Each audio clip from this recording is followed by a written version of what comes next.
Patología suprarrenal. El siguiente tema corresponde a la patología suprarrenal, que resulta ser de los más complicados de la asignatura.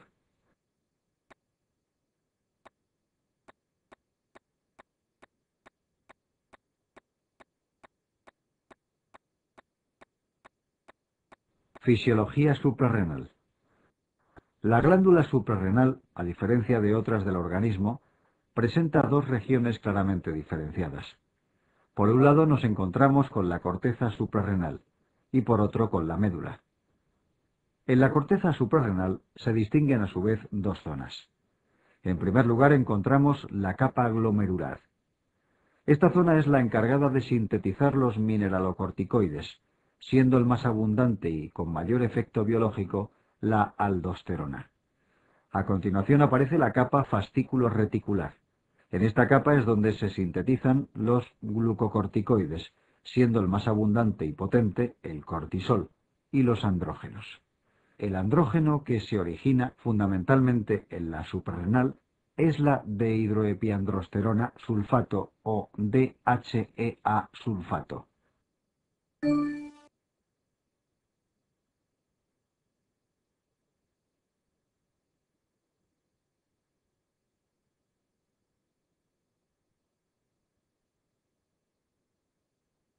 La hormona que se encarga de estimular a la corteza suprarrenal es la ACTH, si bien este estímulo lo ejerce prioritariamente sobre la síntesis de cortisol, dado que la aldosterona presenta un control mucho más importante por el sistema renina-angiotensina. Por otro lado se encuentra la médula suprarrenal, que presenta un origen embrionario distinto a la corteza, perteneciendo al sistema nervioso simpático, y cuya función es la de sintetizar adrenalina y noradrenalina.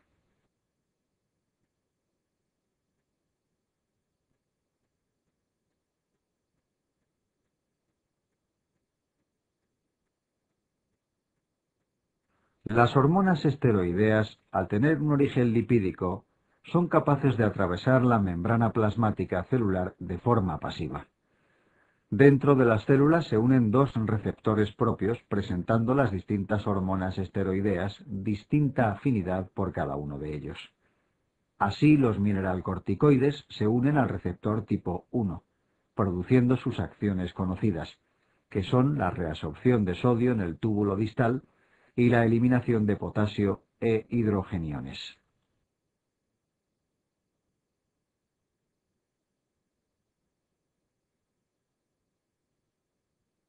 El cortisol, principal glucocorticoide, tiene afinidad tanto por el receptor tipo 1 como por el tipo 2, pero es transformado a cortisona por la enzima 11-hidroxiesteroide deshidrogenasa, presentando esta última afinidad solo con el receptor tipo 2.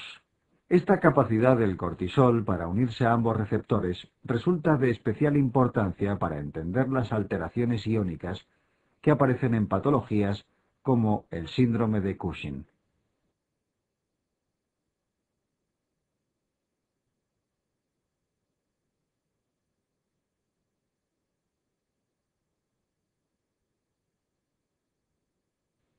Síndrome de Cushing. Vamos a comenzar con la patología suprarrenal, y más concretamente con el síndrome de Cushing, que probablemente sea la patología más importante de este tema.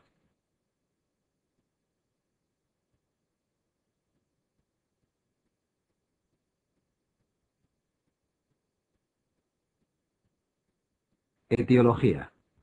El síndrome de Cushing se define como un conjunto de síntomas diversos, ocasionados por un exceso de glucocorticoides.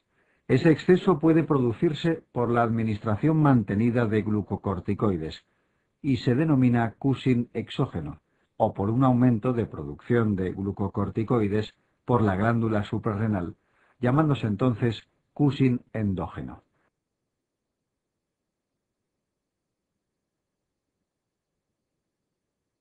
El síndrome de Cushing más frecuente es el exógeno, que analíticamente es fácil de diagnosticar, al encontrar tanto unas cifras de ACTH como de cortisol suprimidas.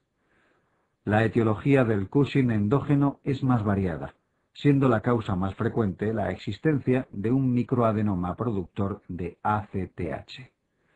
Le siguen en frecuencia el macroadenoma hipofisario productor de ACTH, el Cushing ectópico y el de origen suprarrenal. Este último puede deberse a la existencia de un adenoma, una hiperplasia uni- o bilateral, o por un carcinoma suprarrenal.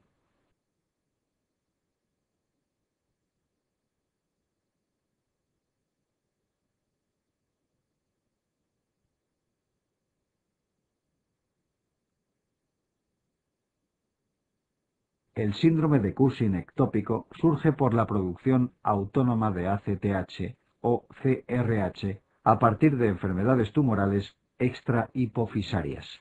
Cada vez se describen con más frecuencia tumores de distintas estirpes que sintetizan ACTH. Lo más frecuente son los tumores carcinoides, que pueden presentar localizaciones diversas como el pulmón, timo, intestino, páncreas u ovario.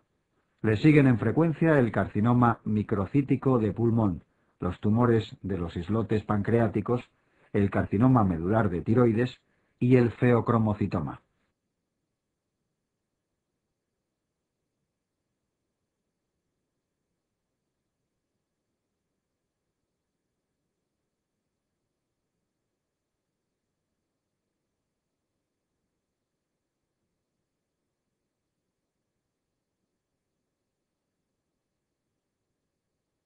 Clínica. La clínica del síndrome de Cushing es muy variada. Por un lado encontramos un fenotipo muy característico que consiste en la existencia de obesidad troncular, cara redondeada, estrías ronjovinosas, hematomas y extremidades finas. También es frecuente la asociación de alteraciones metabólicas como la hipertensión arterial, alteraciones del metabolismo hidrocarbonato y osteoporosis.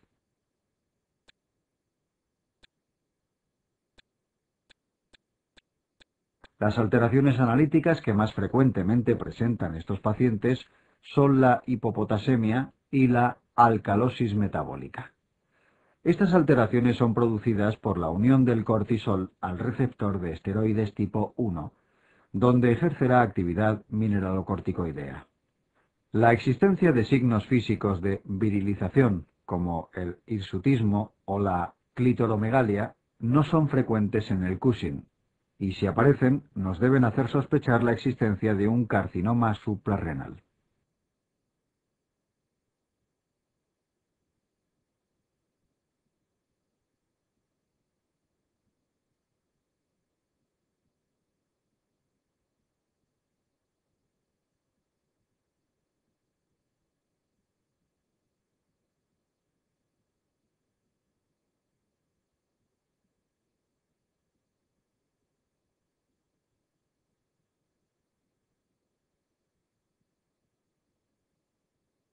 Sin embargo, la clínica puede presentar diversas variaciones en función de la etiología del síndrome. Así, las alteraciones anteriormente descritas son las que se manifiestan cuando el origen del Cushing es un tumor hipofisario. En el caso de los tumores ectópicos, se pueden describir dos formas de presentación en función de su agresividad. Así, como ejemplo de Cushing ectópico agresivo encontramos al carcinoma microcítico de pulmón. En estos tumores no se desarrolla el fenotipo característico, aunque sí aparecen las alteraciones metabólicas, y como característica la existencia de hiperpigmentación cutánea.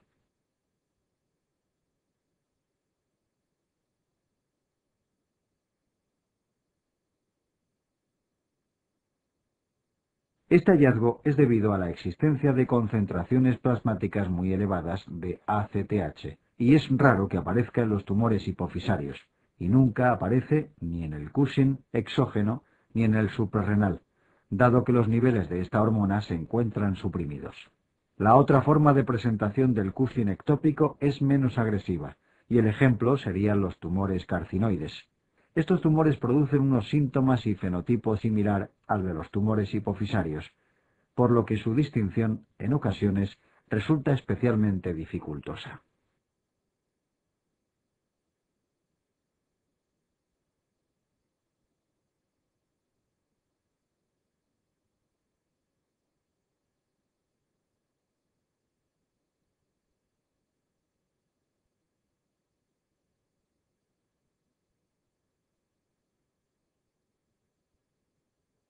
Diagnóstico diferencial. Un apartado de especial importancia en este tema es el del diagnóstico diferencial.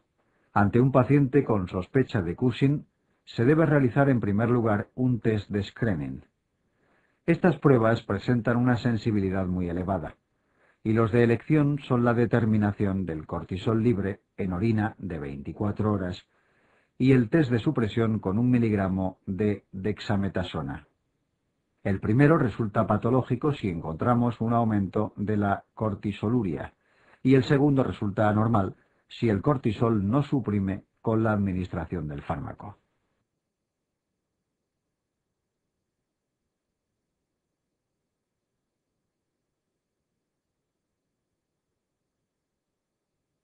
Si estas pruebas resultan patológicas, se realizará un test para confirmar el diagnóstico. Este test presenta una alta especificidad y el de elección es la supresión con 2 miligramos de dexametasona. También puede realizarse confirmando la elevación del cortisol en sangre a las 23 horas.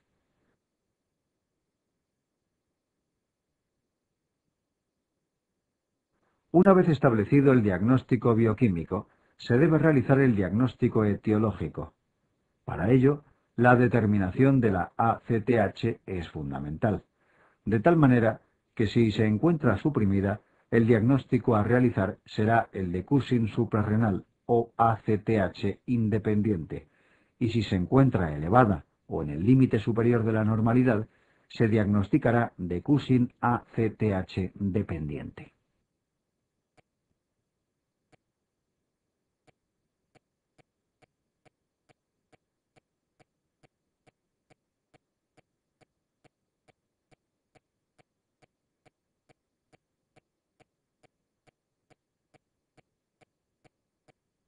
Como se comentó con anterioridad, el Cushing de origen suprarrenal puede deberse a la existencia de un adenoma, una hiperplasia o un carcinoma.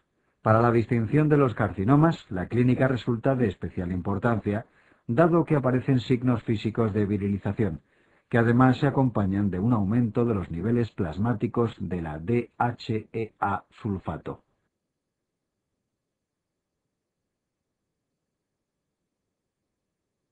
Para diferenciar entre un adenoma y una hiperplasia, es preciso recurrir a técnicas de imagen de alta resolución, siendo de elección el TAC helicoidal.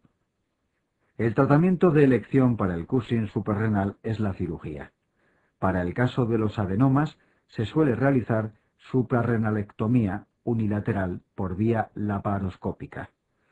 En las hiperplasias bilaterales se realiza una extirpación bilateral.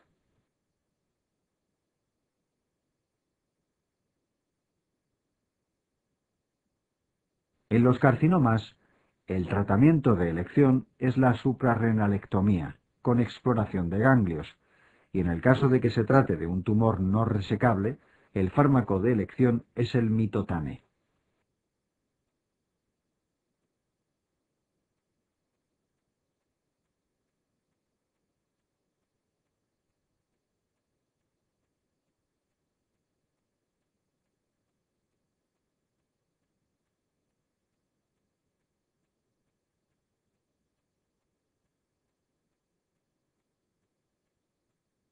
El diagnóstico diferencial de las distintas formas de Cushing ACTH dependiente puede resultar más complicado.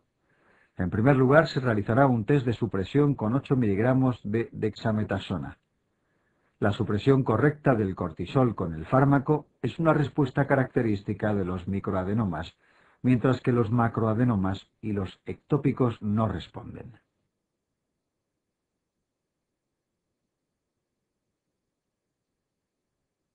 En el caso de ausencia de supresión del cortisol con la dexametasona, se deberá realizar una prueba para valorar la integridad del eje hipotálamo hipofisario suprarrenal. Para ello se administra CRH o desmopresina, considerando una respuesta apropiada la elevación de la ACTH y del cortisol.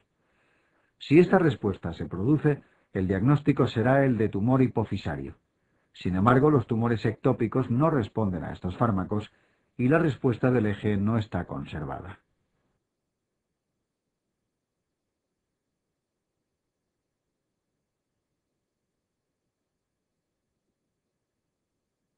En función de la sospecha clínica, se solicitará una prueba de imagen. La de elección para los micro y macroadenomas es la resonancia magnética. Para los tumores ectópicos es el TAC corporal. Y en caso de no visualizarse el tumor, se puede realizar una gammagrafía con pentetreótido, más conocido como octreoscan.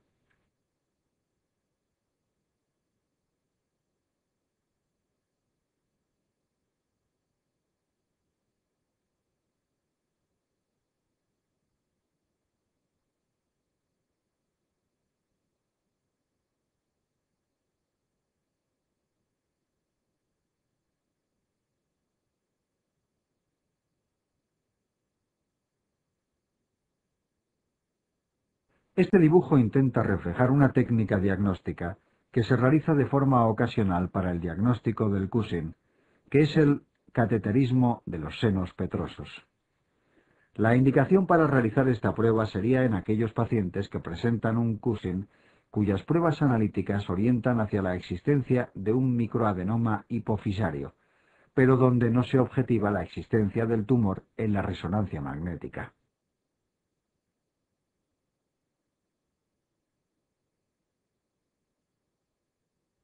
Mediante esta técnica se determina la concentración de ACTH en los senos petrosos inferiores, lugar donde drena la hipófisis y al mismo tiempo en una vena periférica. Si encontramos un gradiente positivo con una mayor concentración de ACTH en los senos, el diagnóstico será el de microadenoma hipofisario.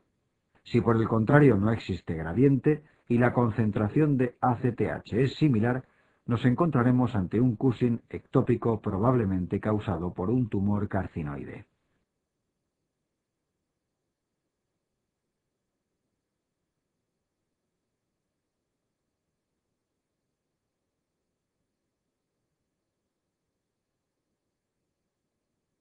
Para concluir con este tema, comentaremos el tratamiento del Cushing ACTH dependiente.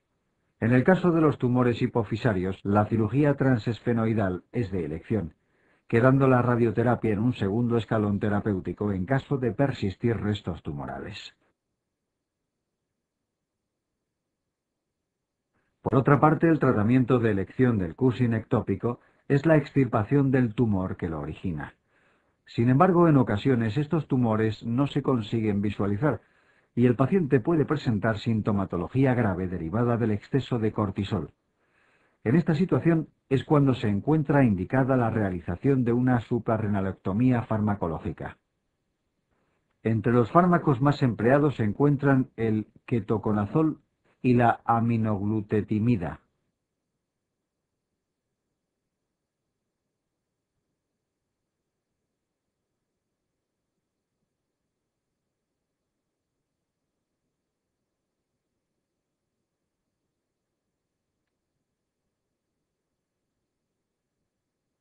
Insuficiencia suprarrenal. La siguiente patología de la suprarrenal es justamente la contraria al síndrome de Cushing, y es la denominada insuficiencia suprarrenal. Se caracteriza por la ausencia de cortisol, y se pueden distinguir dos formas bien diferenciadas.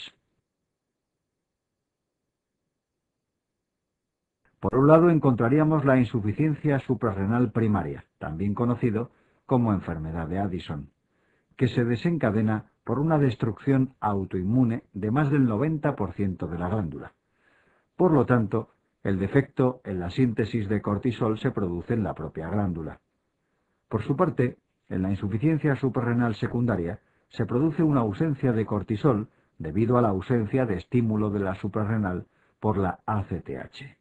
Puede originarse por una enfermedad hipofisiaria o hipotalámica, que conlleve la disminución de ACTH o CRH, o, de manera más frecuente, por la supresión que se ejerce sobre la ACTH con la administración crónica de glucocorticoides.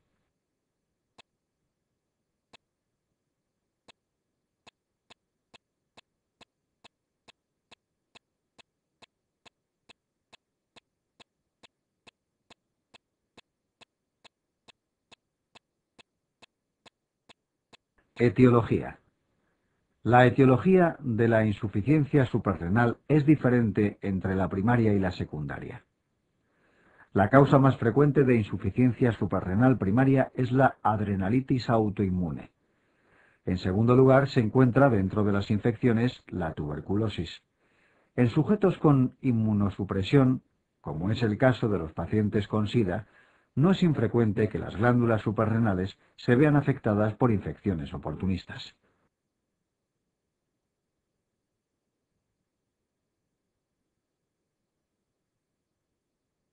Las glándulas suprarrenales es un lugar donde con relativa frecuencia aparecen metástasis y deben ser descartadas en pacientes con cáncer y sintomatología compatible con insuficiencia suprarrenal. Otra más infrecuente es la hemorragia bilateral de la suprarrenal. Este cuadro puede presentarse en pacientes tratados con anticoagulantes o en niños con septicemia por pseudomonas o meningococos, en el llamado síndrome de Waterhouse-Friedrichsen.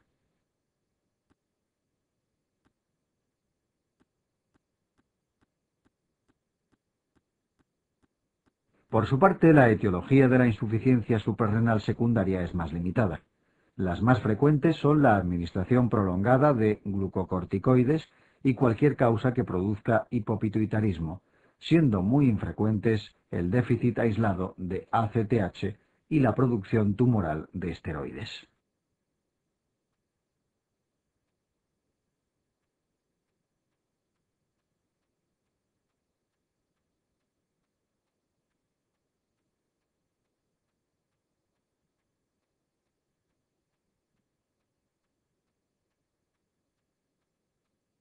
Clínica. Las manifestaciones clínicas de la insuficiencia suprarrenal aparecen generalmente de forma gradual e insidiosa, y existen algunas diferencias entre la forma primaria y la secundaria. Los síntomas comunes a ambas son la astenia intensa, que es la manifestación clínica más frecuente, la pérdida de peso, las molestias gástricas, consistentes en náuseas y vómitos, y la hipoglucemia.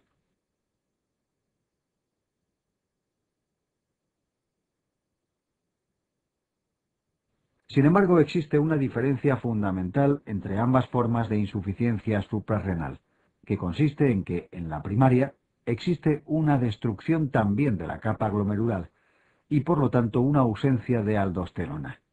Por su parte, en la secundaria, la aldosterona se mantiene dentro de la normalidad, por el estímulo del sistema renina-angiotensina.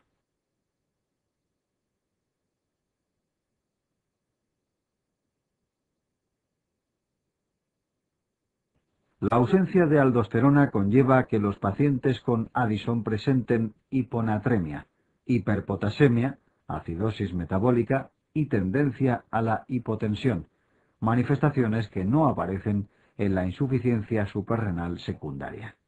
Por último, señalar que otra distinción básica entre las dos entidades consiste en la existencia de hiperpigmentación cutánea en el Addison, debido a las elevadas cifras de ACTH que presentan estos pacientes para intentar compensar la disminución de cortisol.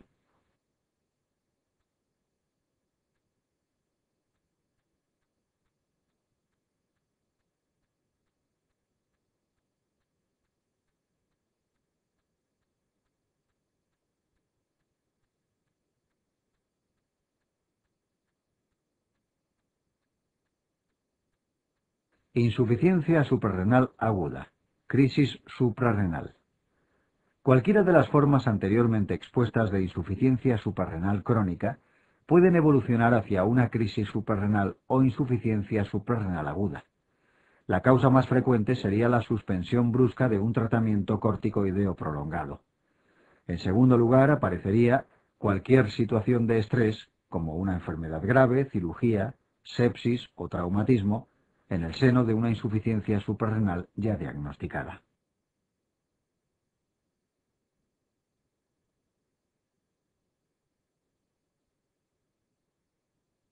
La clínica es más marcada en relación a las formas crónicas y consiste en la aparición de fiebre elevada, deshidratación, náuseas, vómitos e hipotensión arterial, que puede incluso evolucionar a un shock.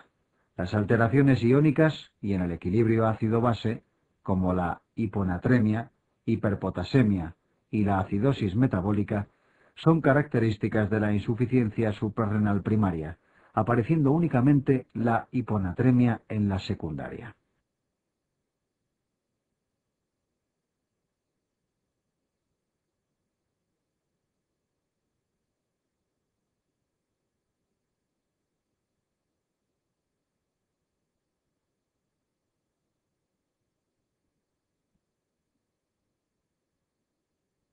Comentario pregunta 56.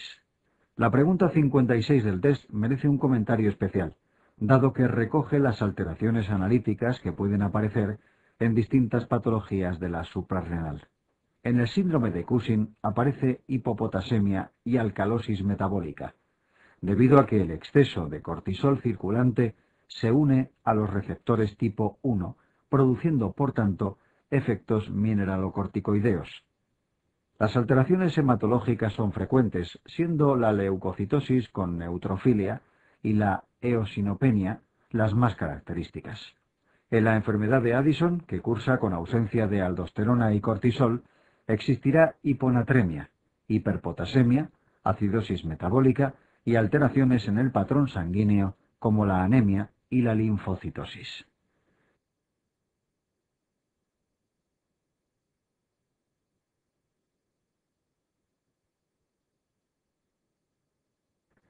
En el hiperaldosteronismo, el exceso de aldosterona producirá una hipopotasemia y una alcalosis metabólica como datos más significativos.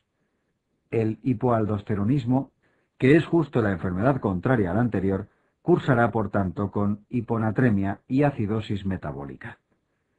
La opción 5 será la incorrecta. Es cierto que en la insuficiencia suprarrenal secundaria existirán anemia, linfocitosis y ausencia de hiperpigmentación, pero no aparecerá ni hiperpotasemia ni acidosis metabólica, dado que las concentraciones de aldosterona se encuentran dentro de la normalidad.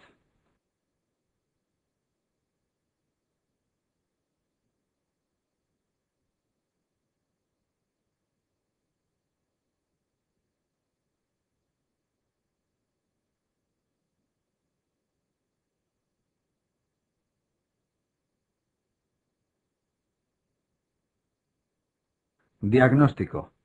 A la hora de evaluar a un paciente con sospecha de insuficiencia suprarrenal, la primera prueba que se suele solicitar es la determinación del cortisol basal a primera hora de la mañana. En caso de encontrar un cortisol inferior a 3,5, se procederá al diagnóstico de insuficiencia suprarrenal, sin requerir ninguna otra prueba complementaria. Si por el contrario el cortisol basal es superior a 18, se descartará esta enfermedad.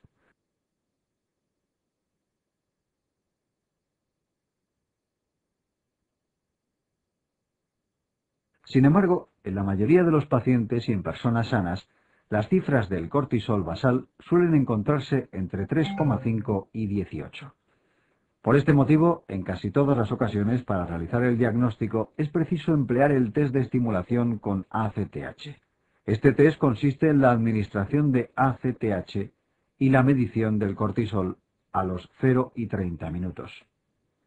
Si tras el estímulo el cortisol asciende por encima de 18, se descarta la enfermedad. Si por el contrario no existe respuesta del cortisol, se procederá al diagnóstico.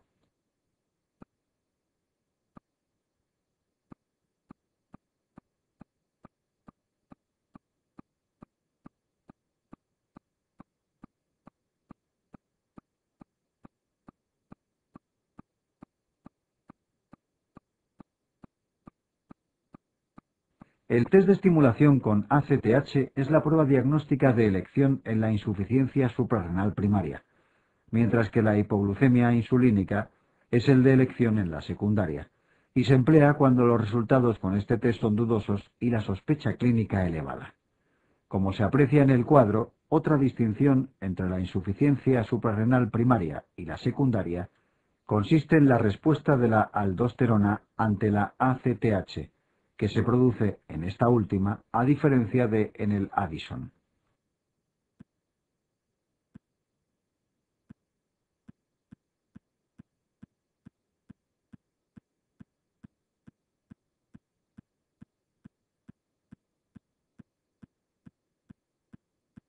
Tratamiento. En el tratamiento de la insuficiencia suprarrenal se deben distinguir distintas situaciones. Por un lado, en la enfermedad de Addison estable, el tratamiento consistirá en la reposición de los glucocorticoides, para lo que se emplea la hidrocortisona, que es el equivalente al cortisol, y de los mineralocorticoides, siendo la fludrocortisona el equivalente a la aldosterona. Es muy importante instruir a los pacientes a que en situaciones de estrés leve deberán doblar o triplicar la dosis de hidrocortisona para evitar la aparición de una crisis suprarrenal. También deben ser conscientes de que si presentan alguna patología intercurrente que les impida tomar el fármaco, deberán acudir al hospital para que se les administre por vía parenteral.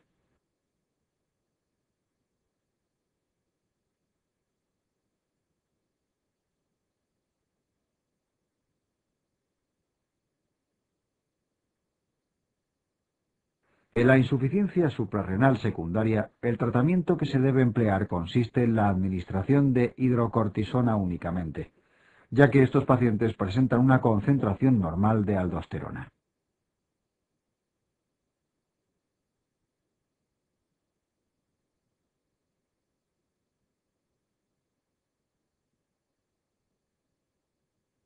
Muy importante es el tratamiento de la crisis suprarrenal. En estas situaciones el paciente suele presentar pérdida de volumen e hipotensión, por lo que la administración de suero salino debe ser una de las prioridades.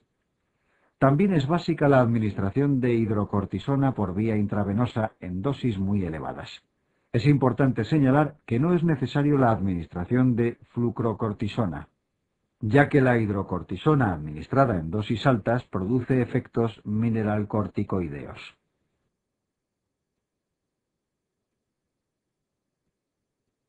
Hiperaldosteronismo.